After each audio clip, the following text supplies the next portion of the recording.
That whole area has come up fast. It, I think, surprised a lot of people, a lot of businesses here in Oregon City. I don't think we're prepared quite for the extent of this. There was one gentleman who apparently got his truck surrounded by the water, and it crept all the way up to the top of the roof of the truck, and they weren't able to move it in time. People have been working desperately, filling sandbags all over the place. The Oregon City Mall, they have about 60 to 70 people working to fill sandbags tonight, surrounding all the businesses in that area, because we got the Clackamas, we got the Willamette coming together here in Oregon City. It's combining to create a real problem out here. Yeah, I don't think anyone could have predicted this. Of course, we've talked all week long that flooding was anticipated, but we didn't even think we'd match 1964. Now we've surpassed that. Thank you for your efforts. Ken Cole in Oregon City. Up to the minute, every 15 minutes, the latest information on the flood. Divers now looking for a child missing in Fano Creek near Durham Road. They are apparently on a raft. We'll bring you the latest on that. OMSI's making some progress on the east side of the river, pumping out their basement with water and saving some other things there. And more evacuations in West Salem. That is not good news tonight. More evacuations in West Salem. And it's been a mess there all day. Leah Hope has been there and can bring us up to date on the situation. Hi, Leah. Good evening to you both. Apparently 5,000 people have been evacuated in the Salem area. We talked with a policeman a little bit earlier along the Willamette River. All a precaution because all eyes are on the Willamette, wondering how high it's going to go and how close it's going to go to some of these homes. Already, we showed you earlier today, Mill Creek. People flooded out from early as last night. And now, apparently, the problem is Pringle Creek. We're here on Church Road, where the force of the water has pushed up. That's a manhole cover. That was a manhole cover. The force of the water has actually pushed that manhole cover over, and now it is just really flowing out of here. And this is an office complex that we're nearby. See how deep that is? That truck trying to get through. We barely made it through that section ourselves. And then this building over here is apparently the Safe Corporation. Look at that in there. It looks like some of the workers did try and take some precautions. You can see that there are some computers and things on top of shelves. See that computer way on top of that shelf. I think it's probably safe on top of that shelf, but look at all the rest of this. I mean, apparently there was some precautions taken because we've walked around the building and it's pretty well cleared out, and it looks like some of the important equipment has been put on either chairs or shelves or something like that, trying to keep it dry and keeping them safe. We have people that are here just awestruck by this particular site. This woman right here. Did you work here, ma'am? Yes, I did. What happened? It looks like you did try to take some precautions here. What was going on here today? We weren't here today. They evacuated us yesterday. I'd say about noon. They started shutting everything down. Water was everywhere. And then we just weren't open today. So as early as yesterday they evacuated Yeah, you. Water was really bad yesterday. And like I said, they let us out at noon yesterday. Incredible. All right, and what kind of business, what is this business anyway? It's Safe Corporation. It's a workers' comp insurance. All right, and your name? My name is Shauna. Shauna, well, thanks very much. Now, do you live near here? Were you? Yeah, I live out south. Okay, so was your house okay? Yeah, we're okay out there. I just wanted to come down and check out the office. How does it look? Terrible. Yeah, it is. Thanks very much, Thank Shauna, you. and take care. Good luck with the cleanup. You can't imagine what the cleanup is going to look like, but indeed, there's so much more that is most likely going to happen to this area here in Salem here tonight.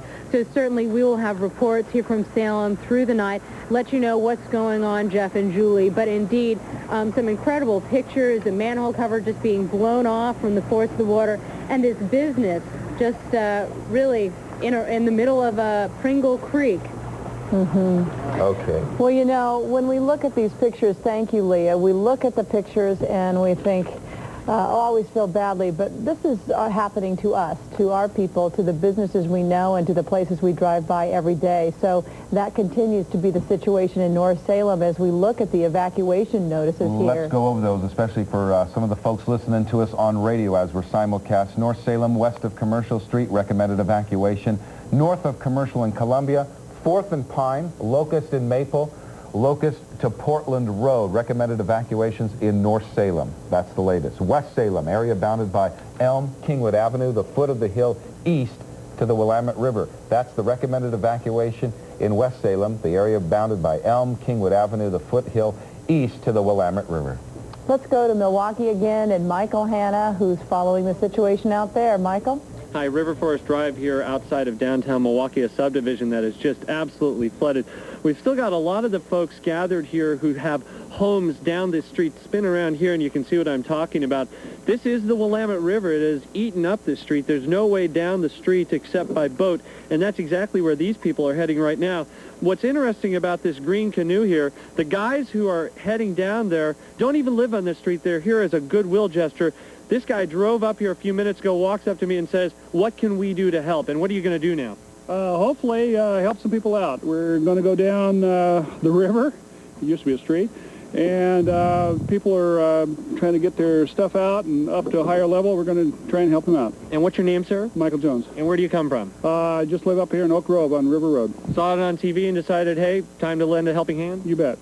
We appreciate it. I know the neighbors here appreciate it. I think he's going to be taking a family down with him. His son and his friends. Okay, he's taking his son and his friends, and this young woman, her dad is still down there over at his house trying to get some do some last-minute work on the house. The house is destined to be flooded later tonight, so she's going down there to help her dad out, and these guys are going in to help out as well as that family tries to get some of their possessions and belongings out of their home at the last minute. You can see how deep the water gets very quickly as you walk down the street.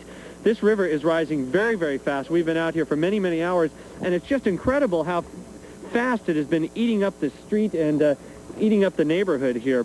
If you scan over to the right, you can see some of the debris that's coming down with the river. There's a big log over there. There's just all kinds of junk in the water. We've been talking all day about you don't want to touch this, you don't want to mess with this stuff. But I think now we're going to toss it back to you guys here in Milwaukee. The rescue continues. That is the rescue of possessions and household items. We think all the people are out of here who need to be out of here, except one older gentleman who refuses to go. The sheriff's department is still working at that at the other end of the street. Well, we appreciate those Good Samaritans, and we do have another Good Samaritan salute, Carol Studman, who's providing our closed captioning on the fly. Obviously, this is unscripted. So she's been sitting there all day long. So a salute to Carol. Thank you very much for your efforts so that everyone is included in our coverage. Okay. That's a lot of work, too. It is a lot of work. Yeah. Matt Zappino joins us now. Matt, the latest on the river levels and the rain. When will it stop? We've got all that, Jeff. We have good news from above. The rain is beginning to let up. Good. We've still got a few hours to get through, but it is going to lighten up tonight, so it's going to take a while, folks, to really get those rivers down, but it all starts up in the clouds, and the clouds are finally going to yield. Let's check our current conditions right now. It's a warm evening. We are at 57 degrees, and we have a south wind at 12, but it's not as gusty as it was, and there's a live shot. It's still raining pretty hard out there. Just light rain out at the Portland airport. Freezing levels still high, still melting snow up there. All right, we'll take a look at radar right now, and you can see there's still plenty on it. It seems, we've had this line of dark green over us for about the last, since Monday, essentially. It is still out there. There's still some heavy rain off the coast, but notice a break up here in Washington. And there's also an actual back edge to this cloud line off the coast. You can watch these clouds roll on in. We'll go through this twice. And notice, the clearing line is slowly shifting towards the east. And in fact, off the coast, it's maybe just 100 miles or so. So the heaviest rain, we still have some heavy rain to get through in the next couple of hours, but it is going to blast through tonight, and I still think by about 10 o'clock, there's a low that's going to travel up this front. Once that moves on out of the way, we will be in the clear as far as the rain goes, so things will certainly be improving by that time. Some river words for you. I've had a few calls on some of the words we've been throwing about for the last couple of days. Flood stage, what exactly is that? That's the level at which the river rises to when damage begins to happen. So when we talk about a flood stage of 13 feet, you think, what does that mean? That's where you start to get flooding over the banks and where you start to get some damage. And we're talking about cresting. What is crest? That's a fairly simple one. That's when you reach your highest level. Now, just because you've crested doesn't mean the river's going to automatically start dropping at that point. It can crest and stay crested for a while, so you can still have problems until the river actually starts to recede. But once it crests, that means it won't be getting any higher, and we should see some of the rivers start to crest as early as tomorrow morning. Latest numbers on the Willamette, we know that it's up to 26 feet now, according to Ron Carlson's report, and our camera down there should still reach seawall. They're still expecting the River Forecast Center folks at about 11 o'clock tonight. And cresting tomorrow, and that's downtown Portland, at 30 feet, and that should be sometime in the morning hours, and then slowly begin to recede as well. By the way, it should recede. Once it starts to recede, it should go a little bit faster than the slow, steady rise that we've seen. But again, that's going to take some time. Columbia, Vancouver, up to 24.1 right now. It'll crest tomorrow morning at around 11 a.m. I wouldn't be surprised if some of these numbers change, however. We still have a lot of water to come out of the Columbia Basin and, of course, out of the Willamette Basin. Up at Longview, now at 17 feet, cresting at about 20 feet, and again, that'll be tomorrow morning. Up at St. Helens, cresting at 24.4.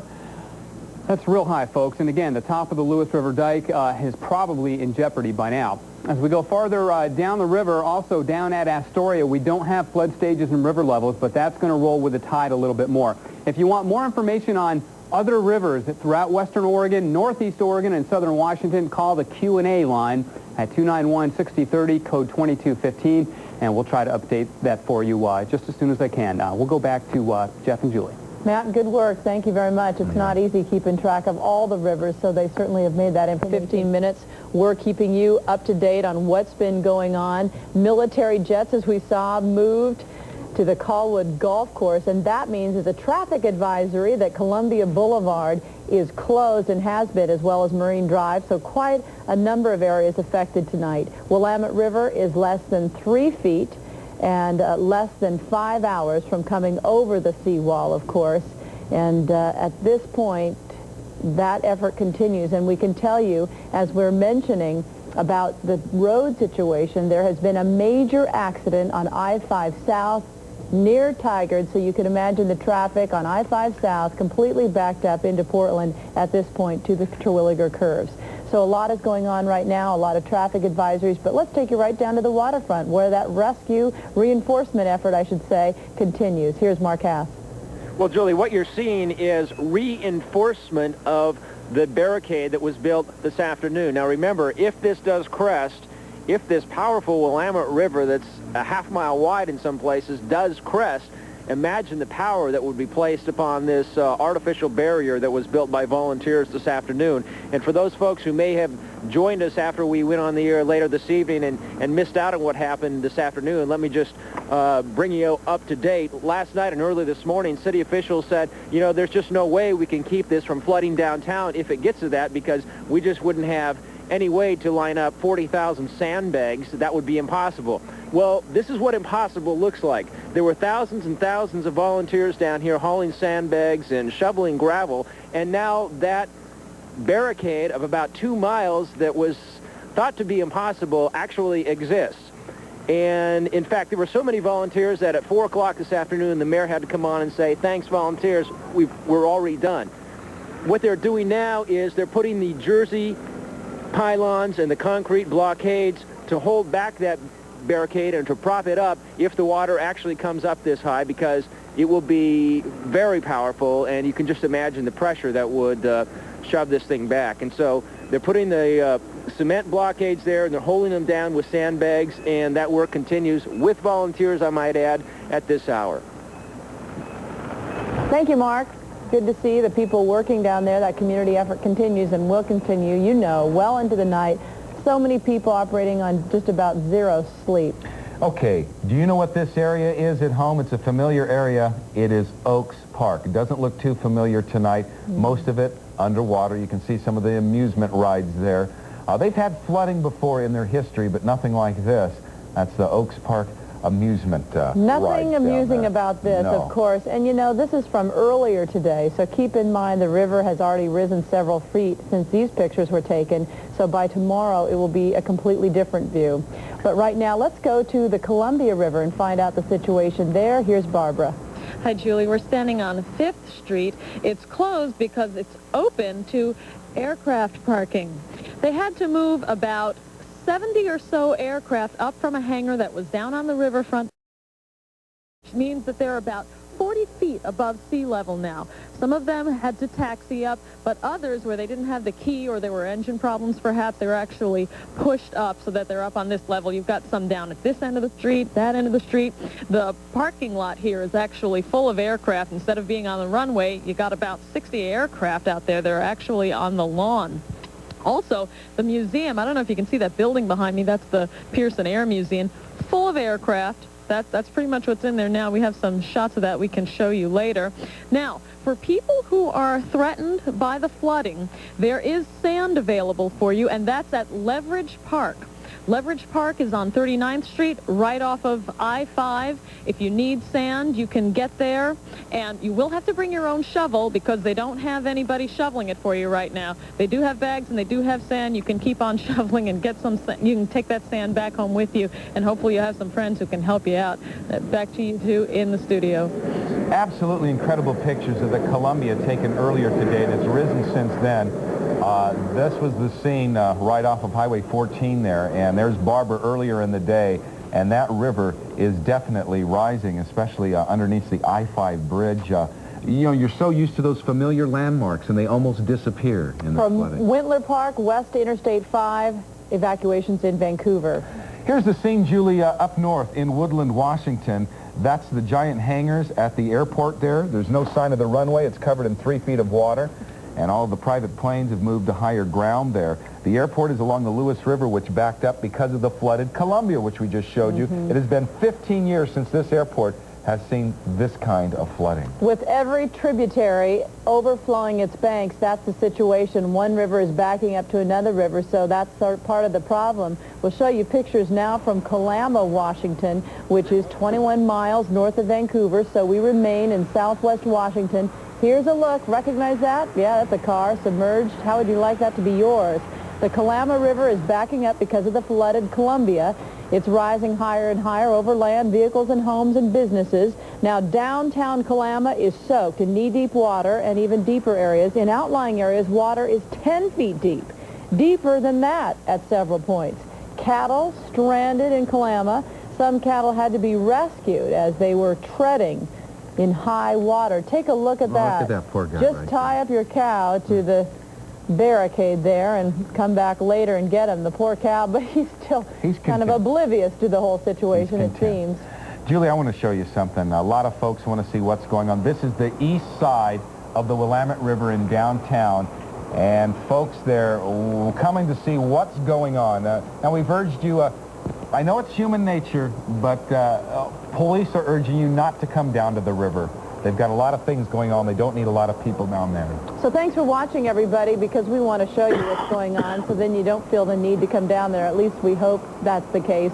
The police are out there working and taking care of the emergency situations, and they don't want to create an emergency, so that's why they've asked people to stay home.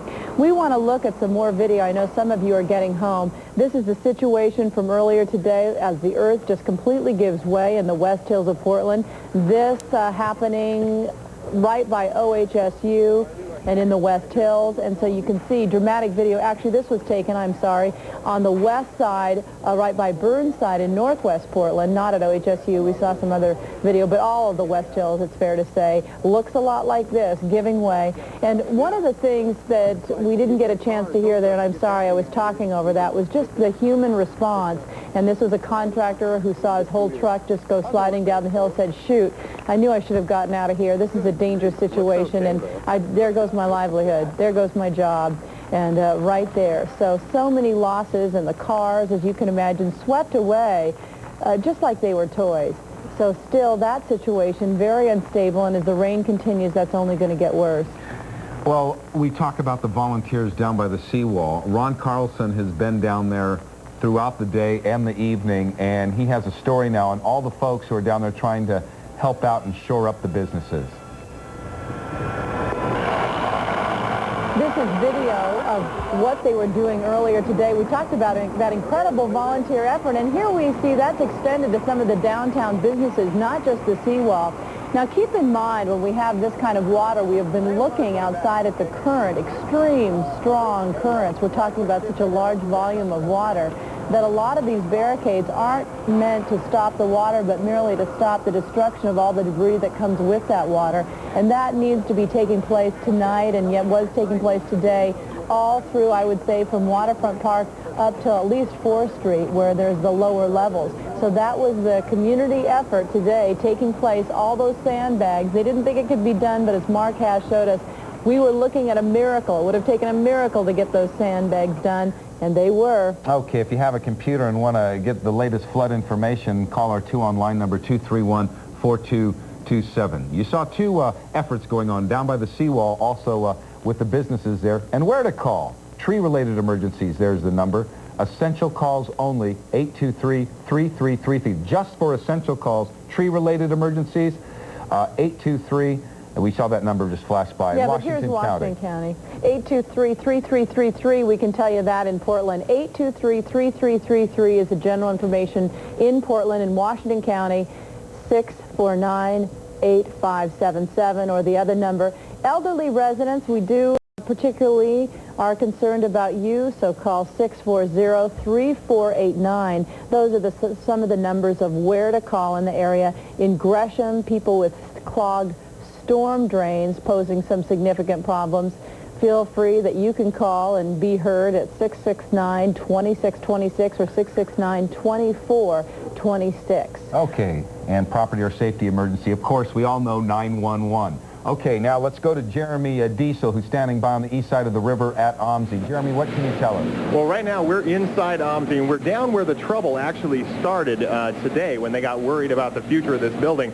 Down there through that doorway is the main electrical panel for the building. Now, that's separated from the other area that was flooding, but it is flooding as well. They are pumping water out of there. As you can see, that's about 1 foot of water still on the ground down in the electrical chamber. And, of course, it's being piped up through these tubes and a 4,000 gallon per minute pump. And that pump is removing the water from downstairs and getting it outside and putting it back in the river where it belongs. Now, as we've talked about through the afternoon, this water is coming not over sandbags, but actually into the building through cracks in the building and old electrical conduits. But right now, OMSI officials are perked up from where they were this afternoon. They're down to about 1 foot of water left downstairs, and things are looking up for OMSI. But they're also taking precautions here. All of the workers who have been struggling to get a hold of this situation and keep the pumps moving to get this water out are being warned about the possibility of hepatitis danger. There are bleach buckets all over the facility for everyone that's been anywhere near those floodwaters, in contact with the floodwaters, to clean up and de-risk themselves. And we're going to have to clean up now, too, because we've been in the floodwaters ourselves. Well, Jeremy, I'm really glad to see that, because we've been talking about that and all the dangers, because if we're talking about contaminated water that we're dealing with, and that's another reason why people are being advised to stay away from the water. By all means, do not go into it. So we appreciate your efforts at OMSI, and we were talking about kids. I don't know why. I'm sure parents wouldn't have allowed those children to be playing in Fano Creek, but we have a very disturbing situation, an emergency situation that may involve divers in Fano Creek. They believe one child is in Fano Creek, so they're trying to find him. So stay away from the water by all means. I'm amazed that we even have to say that, and it's a very unfortunate situation that we do. Well, I just think it's human nature. No matter what we say, folks are going to head out there, but please don't. You know, we've been talking about what's going on in the metro area. We have to take it to Tillamook. It is absolutely devastated. Grant McComie's been there for the last 2 days and has the latest. Today in Tillamook, they needed a break, but not this. A break in a dike holding back a river. The last thing they needed here in Tillamook was even more water, but that's exactly what's happened along the Tillamook River. Here you can see the dike is giving way to the Tillamook River, which is cascading right over its edges. Emergency crews scrambled to evacuate farms by boat, the only way to get around Tillamook. Dan Landolt and his family waited as long as they could, watching over their cows and their future. We were through them about 30 bales of hay, and hopefully they'll be all right. How scary was the night? It was a long one. I haven't slept. I haven't slept. It's been 2 days solid. Worried if we're going to have any cows left. We're scared we've lost everything. That is the lifeblood down here in this county, isn't it? Yeah, we've worked real hard to get the cows we have, and now we may lose it all. And this may be the only thing we have here. At KTIL, they worried the town's only radio station would go off the air. If we have to leave here, there's not going to be any communication in the county, and now it's getting very tenuous. We're telling everybody to stay home unless you absolutely have to be someplace, a medical emergency. Don't go out, so please stay home. That was not a problem in Tillamook, where Highway 101 looked like a watery ghost town. Here, a murky lake over 8 feet deep and a mile long hides scores of submerged cars. But neighbors didn't hide their spirit, pitching in to help farmers rescue livestock up toward higher ground before it was too late. And late today, when they didn't think it could get worse, it did on the Wilson River. This mile-long logjam is now barreling toward Tillamook, promising another sleepless night for a community trying to stay afloat. In Tillamook, Grant McComey, Channel 2 News.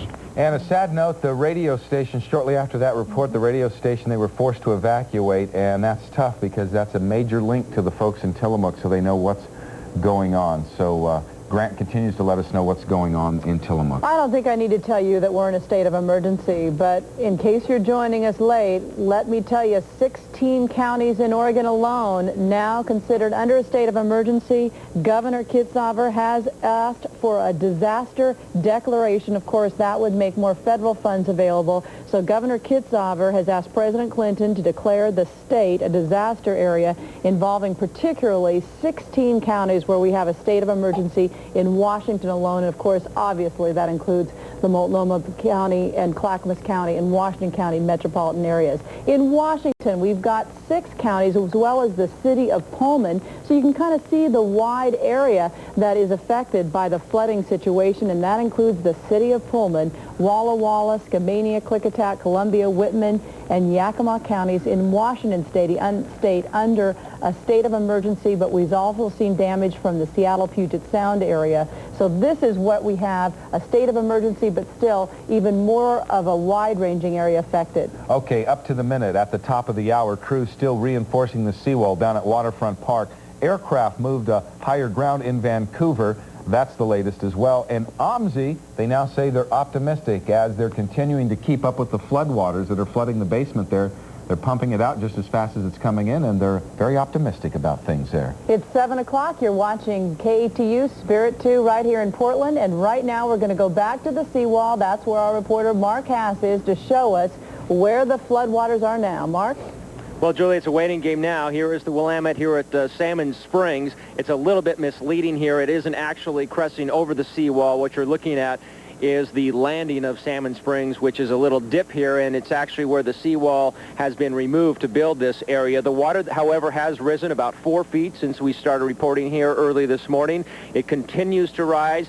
It is probably 4 feet now from cresting the 28.8-foot level here. The barricades are in place. This one here with jersey barriers, gravel, and then sandbags. On the other side of that, it was put up by carpenters and volunteers and steel workers and people who just came out of everywhere this afternoon. The next 2 miles along the waterfront is made up of plywood and sandbags and gravel, and it goes literally for about 1.5 miles to 2 miles. And so it is in place. What they are doing tonight is stacking up more of the concrete barricades up against the artificial blockade that was built up here this afternoon, so that when and if this water does crest here and puts on what would be an enormous amount of pressure, it will have that backing of those heavy cement barriers. So it is a matter of waiting this out. It's probably 4 or 5 hours from where the forecasters say this thing will crest. We are watching it. It continues to rise, and everybody is just waiting to see how well this barricade holds up if it is ever needed. Okay, a real human effort down there, and that's it. The next hours are going to be very critical. Mark Hass on the scene at Waterfront Park, and Mark's been there since the early morning hours, and he continues to remain on the scene. Let's check in with Michael Hanna now, and Michael Hanna's in Milwaukee. And Michael, I understand that you fell into the water, which poses another health concern, just from my point of view, as someone who cares about her colleague. A health concern on 2 counts. This water is filthy and it stinks. And on the other count, it's kind of cold out here.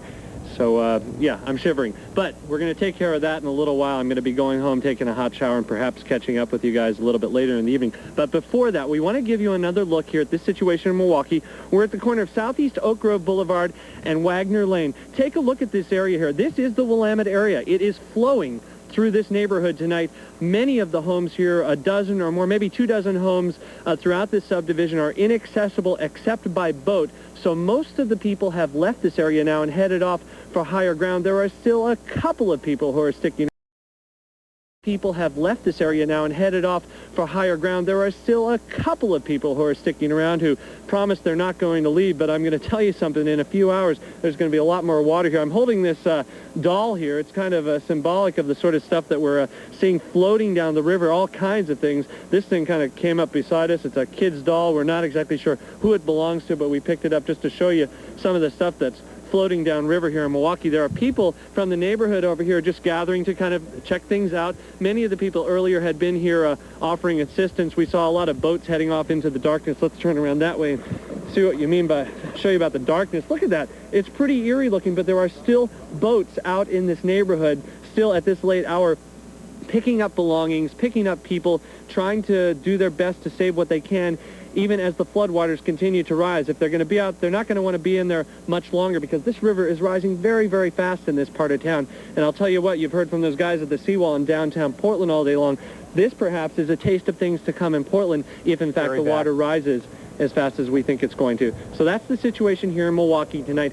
Dozens of families have been evacuated from this area because the water is just too high, and these homes here are inaccessible right now except by boat, Julie. And you're a living example of what the problems are when you're getting too close to the water. Yeah. So thanks for your efforts, Michael, but I hope that you can take care of yourself at this point. And okay. At this point, you need to do that, and that's stay high and dry. Paul Lindman will be in here. Jeff and I will be taking a break, but Matt Zaffino, of course. Yeah, Matt, what's the latest? Any new Jeff, information? Yeah, I do. I have some new information from Yakima and Klickitat County, where we haven't been able to spend a lot of time lately, but they were going to do an air evacuation from the town of Glenwood. That's a small town up near Mount Adams.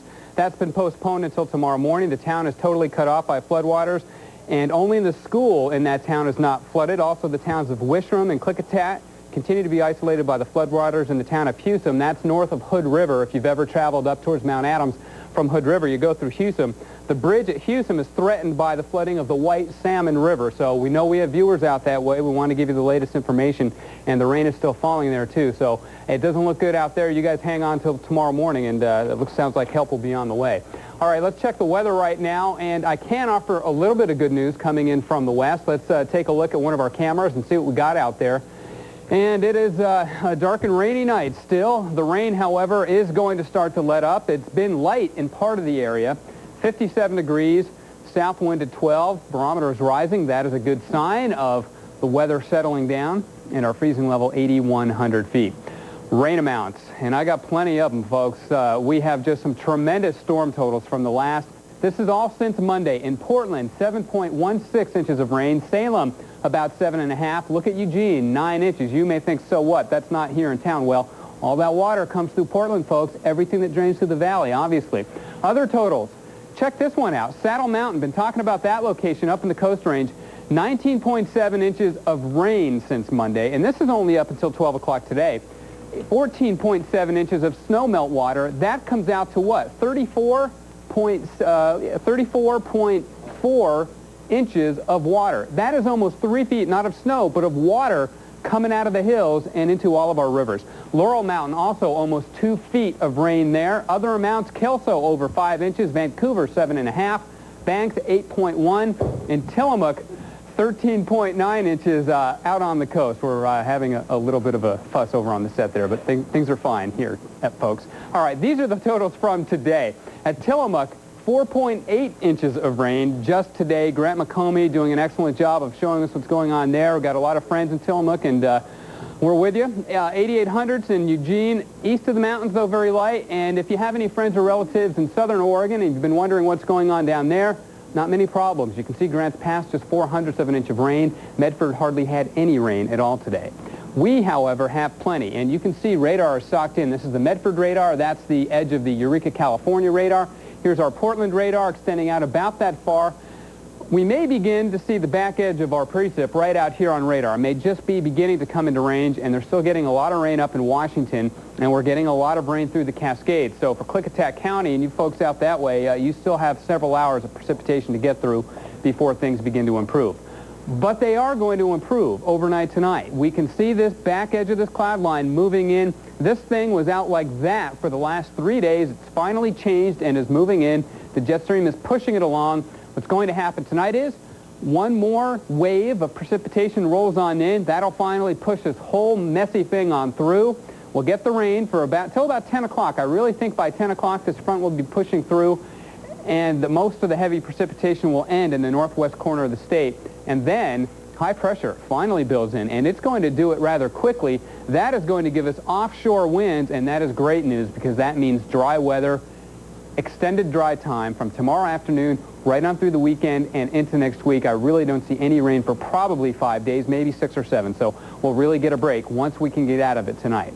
All right, on the forecast here, our forecast now for the coast, starting there. Rain ending tonight, partly sunny for tomorrow. Doesn't that sound good? Still a chance for a thunderstorm.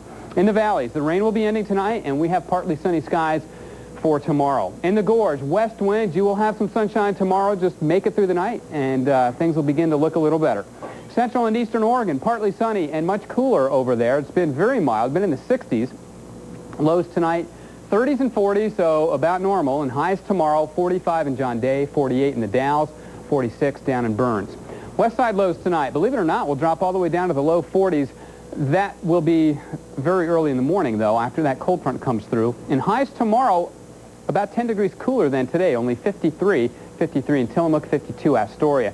Still gale warnings on the coast, and I put the 2 high tides up here for you because the coastal rivers, even the Columbia out at Astoria, are really affected by the high tides. 3:33, that was this afternoon. The next high tide is 4:05 in the morning. That's for Astoria, so you have to adjust either upriver towards Vancouver and Portland or down the coast towards Newport. And we're lucky that we had the full moon again last weekend, and we don't have the extremely high tides. Heavy rain will be ending in town after about 10 p.m. tonight. Tomorrow, partly sunny with a high of 53. And the 5-day forecast, this has been saving the best for last here, Paul, because we've got sunshine right on through Tuesday and even into Wednesday and Thursday and even into next weekend, it looks like at this point. So one more night. People throughout the region are going to begin a massive cleanup campaign now, Matt, and to be able to do it under skies that are not dumping water is going to be very good. Huge difference, and it'll keep let the river settle down a lot sooner, of course, with the precipitation ending. One good thing is we've lost all of the snowpack, at least most of it, in the coast range, so that's no longer going to contribute to the rivers. And as you say, Paul, doing the cleanup under dry conditions and warm conditions will be much, much better. We appreciate your good work, Matt Zaffino. Thank you. Paul Inman back in with you now. We're going to ride this thing throughout the evening as we go to that 28.8-foot level on the Willamette. But we have word for people living in Salem. The city there is now recommending evacuations in these areas west of Commercial Street, all areas north of Commercial and Columbia, 4th and Pine, Locust and Maple, and the area north of Locust Road to Portland Road. There's also a recommended evacuation notice in effect for West Salem. That's the area bounded by Elm, Kingwood Avenue to the foot of Hill East to the Willamette River. Now, this is the city of Salem making these recommendations for those of you who live in the areas just mentioned in our capital city. Ed Teachout's been following things for us in Marion County, and let's check in with Ed right now and see what he can tell us about all this. Ed? Yeah, well, Paul, I'm here in a parking garage in downtown Salem, and it's the Safe Corporation's parking garage. Now, you can see that the depth of the water here from the floodwaters of Pringle Creek are clear up here to almost the top of my waist here. But what really is interesting about this, and to let you know just how fast these waters came in and flooded here in the town of Salem, is that if we look over this way, if a photographer can look over this way, you can see the levels, levels of the cars over here. There are a few of them got trapped where they couldn't even get them out in time to where the level of the water is clear up into the cars. And of course, we've seen this all around the area here, that the flood waters that have come up, they're starting to subside somewhat in downtown Salem, but not the Willamette. The Willamette is what everyone's, of course, keeping their eyes on at this moment, as it's at 35 feet now. Flood stage is at 28, so it's 7 feet above that at this point, but they're expecting it to crest about 10 o'clock tomorrow at 38 feet. And, of course, it's not a new record. It's real close to it. But, of course, people are really concerned about that. And like you mentioned earlier, Paul, the evacuations that are going on, some over now in West Salem. Kaiser, 8,000 people, 5,000 homes were evacuated earlier. Everyone's out of there now. The National Guard, of course, is protecting those homes, not letting anyone else in there. And it's really kind of a spooky scene when you go over there to imagine that all those homes where earlier today everyone frantically trying to get all their things out and everything. Now those people are just sitting back, hoping and praying that the dike doesn't give way along that way, and also that the river waters don't go as high as it seems like they could, because if they reach that 38-foot level, everyone expects a lot of homes are going to get flooded here in the Salem area. Back to you guys. Graphic video you're sending us. Thank you very much, Ed. We'll get back to you shortly, and we'll continue to monitor all situations in the region for you and present the information from your area as soon as your officials contact us. You're looking at the river gauge in the Willamette now, down under the Morrison Bridge. We have reached 26 feet, and if you're joining us late and don't know the numbers we're talking about, it's expected to go to 28.8 feet at about 11 o'clock tonight, but not crest until about 10 a.m. tomorrow morning. That would be 30 feet. So we're at 26, and our best experts are telling us we have another 4 feet to go on the Willamette River. Let's check the region now and show you some home video that people have been sharing with us. First, we'll go out to Oregon City. Willamette Falls are now Willamette Rapids. This familiar, I would say landmark, but I guess more correctly it's a watermark to those of us who've been around this area for a while. Quite dramatic falls almost any month of the year, except for this month in 1996, when those falls really don't exist anymore. We've got some rapids going in the Willamette out at Oregon City. We're going to continue on and look at some other home video provided us. As soon as we finish looking at this Clackamas County scene, we'll move on to Scappoose, and I just might take the opportunity, here's the Scappoose video now, I might take the opportunity to give you some numbers that we're trying to assemble now and try to give you the complete picture of what's happening throughout our region. Let me give you a rundown. According to Associated Press, as far as fatalities directly resulting from the flooding, we are counting 2 now, a 9-year-old girl in Scio who was drowned in a culvert when she went out to get the mail from the mailbox, and an 84-year-old woman whose car crashed on a flooded road near Corvallis. Those are the 2 fatalities. You're watching home video from the Scappoose area, and those of you from that area can probably recognize these landmarks much better than we can. The number of missing people stands at 1 that we know of at this hour. A 62-year-old woman whose Troutdale home was swept into the Sandy River last night, and now we're going to move over to Rocky Point, Multnomah Channel, give you a look at what's happening over there. This, again, provided by viewers who have brought us their home videos to show us what they're seeing around their homes. The missing lady, 1. But evacuations, Associated Press is reporting now that throughout the region we've evacuated at least 15,000 people. Somewhere between 8 and 12 of those in Kaiser near Salem, where the Willamette is causing people in good numbers to leave their homes. We think as many as up to 3,000 in the Santiam Valley. We have a Paul in Tillamook on the phone right now, and Grant McComie's been reporting from down there all day. The latest count in Tillamook County is that 1,200 dairy cows, most of them calves and yearlings, unable to stand up long enough and survive the cold and the water, have been lost in Tillamook County, which is just a major blow to the dairy industry. Paul, are you with me on the phone? Yes, I am. Tell me what you're seeing down where you are. Well, we've got some new major problems to deal with. About 2 hours ago, we lost our emergency broadcast system radio station, which is KTIL AM and KMBD FM. I talked to the station owner in the last few moments of that station's existence as the water was rushing in from a levee that burst on the Trask River down there.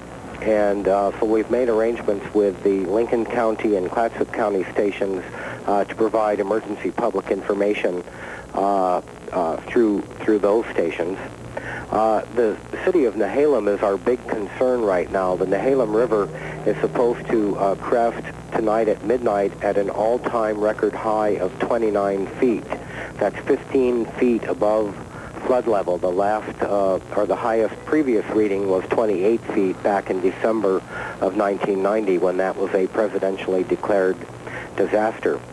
Another problem is the bridges on the Wilson and Trask rivers. This is what we call a very dirty flood, in that many canyons are blowing out and large trees and other debris are clogging the river, and it's a constant chore to ensure that the abutments on the bridges are kept free so that we don't lose major bridges. How long is your radio station expected to be down? Does anybody know, Paul? No, we have no idea. We're just probably going to have to wait until the water goes down, at least until tomorrow morning, before they can determine how much damage was done to the station. Well, I'll tell you, we've been talking today about how KTIL and Mildred Davies and all their... Well, I'll tell you, we've been talking today about how KTIL and Mildred Davies and all their friends there really keep you people in touch down there, so we appreciate your update and hope those other stations you mentioned are able to provide you with the information you need to continue on through the crisis. Thanks to Paul Levesque for calling in. Let's check in now with Rick Adams, who I understand is a Tillamook fireman who was involved in a rescue this evening or this afternoon. Rick, what can you tell us about that situation? Paul, I actually wasn't involved in it. My crew was out.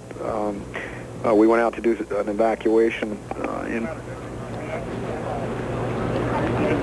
Go ahead, Rick, if you're still there. Hello, can you hear me? Yes, sir, go ahead. Got phone problems here. Our crew was out doing an evacuation, fairly safe evacuation at that point. Noticed a lady down towards Fraser Road area had tried to drive through the area in a small vehicle. Unfortunately, it's impassable down there. The vehicle then started to go across through the fence area. It was in some high water, and she was standing on top of the rig. We took our largest fire truck that we have out there. They got up as close as they could to her. It was inside the cab of the vehicle. However, they were able to rescue her, and that's about the second or third time we've been in that area alone. So. Oh, that's good news. What are your chief concerns right now? I know your men are stretched to the limit and trying to take care of all of the concerns right now, but what has you most worried at this point, Rick?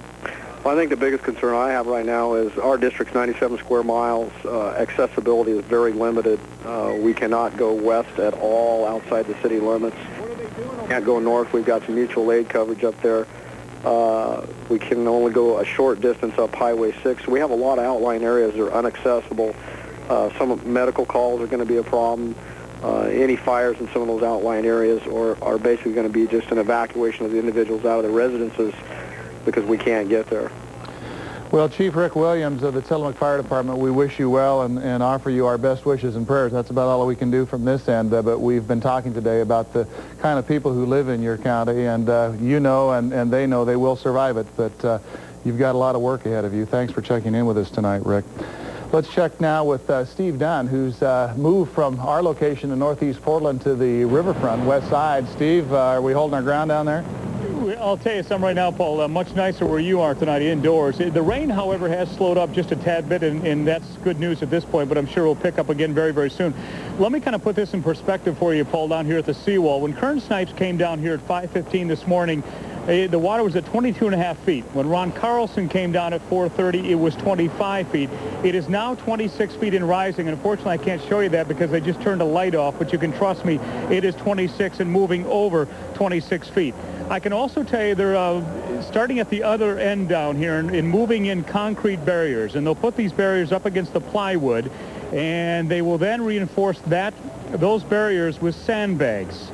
They'll do that all the way up and down the whole seawalk here. I can also tell you that the Army Corps of Engineers is bringing in pumps, and when we get the big puddles of puddles of water, I should say, over the seawall here, they'll then pump that water back into the river. I just talked to a gentleman, a construction worker. He said he just finished over at the One Oak building, which is across the street, reinforcing that, putting sandbags up. So several businesses are indeed doing that now as we speak. As far as spectators are concerned, there are none. In fact, they've got it all cordoned off. We had a difficult time getting down there. There are police all over the place. For the most part, it is very, very quiet at this point, and people just kind of waiting for the waters to rise, Paul. And I understand, Steve, they take those concrete barriers and kind of T-bone them into the plywood, do they not, so as to just reinforce what's already there? That's what they're going to do, Paul. And they started down at the other end, and they'll make their way down here very, very shortly. All right, we'll check back. Steve Dunn on the Willamette River Watch for us right now. We're enlisting once again, as we do on these occasions. Well, we haven't had one like this in a long time, have we? But it seems like we've had a lot of storm problems this year, and we ask our viewers to become reporters for us. And we've got Bob Burgett on the phone from Cornelius. Bob, tell us what you were involved with. I understand there was a rescue you have knowledge of. Yes, sir. About an hour ago, we witnessed a spectacular and a very fast rescue 1 mile north of Cornelius on Sussbauer Road. There was a gentleman driving through Dairy Creek, and his car was seen being swept off the road. Fortunately, he had a cell phone with him. He was talking to his wife at the time. He disappeared in the water, and it, of course, is very dark and black. Within minutes, I think it's Jim Asanovic and the Cornelius Fire Department were there, and just in a very short time, they brought in a boat. They took it out there and pulled the man in, and I just can't say enough about them. It was a very dramatic and very good end to possibly a disastrous situation. Bob, there are so many little good stories in this big bad one. Thanks for sharing that one with us. And we'll remind our viewers tonight what state officials have been telling us all day, wherever you're driving, whether you're near a major waterway or creek or not. A very few inches of water, 6 inches to a foot, can cause your car to be taken over by the water. And so be very careful of what you're driving through tonight. You might be floating before you even know it if you have to go out. Can I say one more thing? Yes, sir, Bob. Let me tell you, the ham operators around the Northwest are doing a spectacular job, working tirelessly to help in any way they can, and I'm impressed by all of their activities. I appreciate your mentioning that. It's always true. You're correct. The hams get out there and do what they can for everybody, and thanks for bringing it up. Thanks, Bob Burgett out in Cornelius. We appreciate your call, sir. All right, let's go back to the Oregon City area as we give you another shot of the Willamette Gauge at 26 feet and climbing. Ken Cole has been following things in Clackamas County. Ken, what do you have for us at this hour? Well, Paul, I wanted to give you a sense of just the superhuman effort that's underway here in Oregon City to protect some of the properties. We've moved over to the backside of the Oregon City Mall, and I'll let Tom pan over here and show you. This wall is normally here, separating the property here at the Oregon City Mall, but they put up some major braces here to support the wall. There are mounds of dirt that have been brought up also to support the wall, and of course the sandbags that have been brought in. Dozens of people working all day. You get the sense as you just drive along through here, just the major effort that's been underway. And as I believe we have some pictures from earlier of some helping hands of some folks from the Oregon City High School. We had about 40 students from the baseball and football teams that came down here to help out at the Emporium store. They had some flooding early on, actually, that started yesterday at the Emporium. They had all kinds of merchandise in the basement, and that's where the flooding started. So they brought a lot of people in, including those volunteers that lined up and just moved all that merchandise out and really helped out with the effort down there. And I'm sure the folks at the Emporium were very relieved and grateful to have those folks down there. I want to, if we can, switch back here now. We'll talk to some other folks that have been hanging around all day, helping with some of the sandbagging efforts here at the mall. Now, you guys aren't even from here. You're from Washington, right? Yeah, we're from Washington, Seattle, Washington. Tell me about your situation. Why are you stuck here? Well, we're helping a friend get back home, and he got stuck over here, so we thought come out and get him. And then, you know, I-5 was closed, and 205 couldn't help us, so we thought we'd, stick around and help out. We got a friend over here that owns property on this mall. So you had nowhere to go. You were stuck as the highway shut down. Yeah. So nothing better to do but help out your fellow human being here and fill up some sandbags. Pretty much. That's about it. Get wet and, enjoy the day. Boy, well, we're glad to have you here. Sorry that you're stuck, but it's really nice that you're helping out. So just another good Samaritan helping out with these bad times, and they're shoring up as best they can here at the Oregon City Mall against the rising tide here at the Clackamas River. Paul, back to you. Ken, I loved your video of the football team and basketball team and coaches, I might add, handing stuff out the store at the mall. Pretty dramatic stuff. Ken Cole in Oregon City, we appreciate it very much. We're going to break here momentarily, but before we do, let's check in with Pam Brinkley, who's the Public Information Officer for Clark County across the river in Vancouver. Pam, what can you share with us tonight? Well, I can tell you that we are notifying people of some concern about flooding in the Fruit Valley area. We also want folks to know that if they need sandbags, We have bags and sand available at Leverage Park here in Vancouver, and they need to bring a shovel and come down and put those bags together, but they can get sandbags down there at Leverage Park. Leverage Park is located where, Pam? It's just off of 39th Street as you're heading up I-5 north, just north of Vancouver. Okay. At this time, is the county recommending any evacuation for any residents anywhere that you're aware of? I can't give you definite areas on that. I do know that there are some problems in the Daybreak area.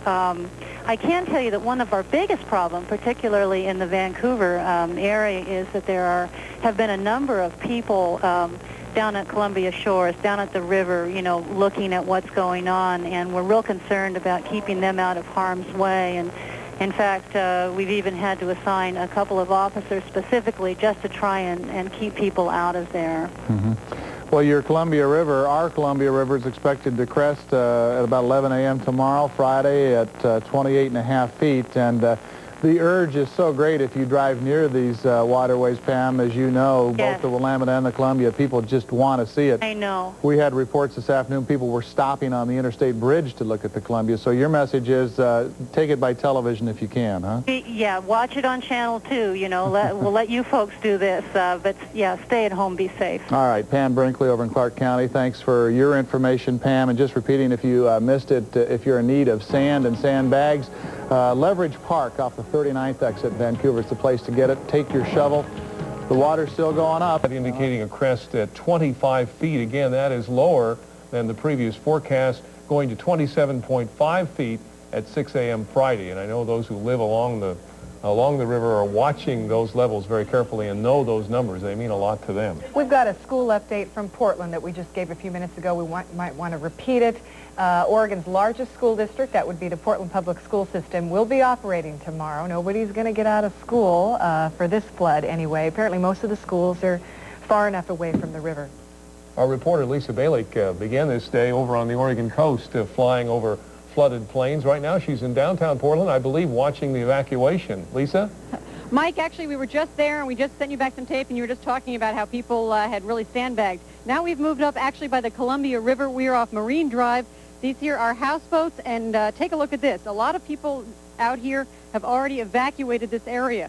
Take a look at this ramp. This is the ramp how these folks get home at night, and obviously no way to get over there. There is one railway back over there where they can staircase go across okay, but most of these folks, we understand, have left because it's tough going and the water is coming up very, very quickly. Again, this is on the Columbia River.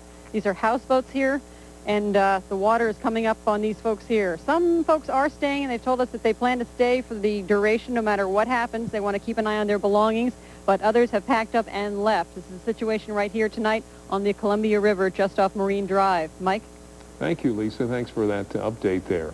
We want to give you an update now on what's going on I-5 southbound. Let's roll the tape near the Tigard exit. Apparently there was a huge pile up there. There was a 3-car passenger accident. There have been some injuries. We don't know to what extent those people are injured. Look at the impact it's having on traffic, too. Oh, it's backed up traffic for miles. That, again, is I-5 southbound at the Tigard exit, and we want to credit the photographer, Mike Johnson, for giving us those pictures. Downtown Portland looks like a war zone tonight, as we mentioned a moment ago. That's a description by someone who's in the middle of it all, trying to fight to get the things out of the buildings. That also started very early today, and it's a process that is ongoing. Before we show you some of those evacuations there, we want to take you to Jim Little. And Jim, I had mentioned how we caught you in the middle of an update on some of your information you put on the coin telephone so people can call here. Could you give that number, and again, so people could call? I didn't even know you caught me there. Okay, yeah, we were at 778-6000, and the category number for the flood information is 8180, and that's the category for the flood information. I did update the Portland and the Vancouver and the lower portion of the Columbia. We don't have all of the new river information in, but we do have some new information on those rivers, and it's good news in terms of the latest forecasts are for the crest to be not quite as high as earlier. We still have some moisture to contend with this evening, but there's a fairly dramatic line between the wet and warm air, the flow from the south that's helping to melt snow, and the rain that's falling, and cooler and drier air that's coming in overnight tonight. By morning, we should see some breaks, and by tomorrow afternoon, I think we'll see a mostly sunny day. We still have a little bit of rain to get through, and it's showing up on radar. We have some fairly heavy rains, actually, showing up on radar. You can see the bands of yellow here, and these are where we're getting the heaviest rain, and they seem to be lining up in bands from southwest to northeast, and they're just kind of moving right through one spot. So one spot can see fairly heavy rain as these lines kind of push on through. The latest information on the Willamette River, we are now at just a little over 25 feet, well, almost 26 feet, but 25.9 feet. That's not coming up as fast as we earlier thought, and it doesn't look like it's going to get as high as we earlier thought. The low point on the seawall is at 28.8 feet, and it now looks like it's going to hit that at 2 a.m. tonight. That's pushed back. And it looks like the crest will be at 29 feet at 6 a.m. tomorrow, and that actually is lower than the 29.8 back in 1964. It's still above the seawall by just a little bit, and there will be significant flooding with this, but it's not as high as it looked earlier. These, of course, are subject to change, but that's the way things look right now. Here are the coastal rivers that have flood warnings out. The Nehalem, near an all-time record.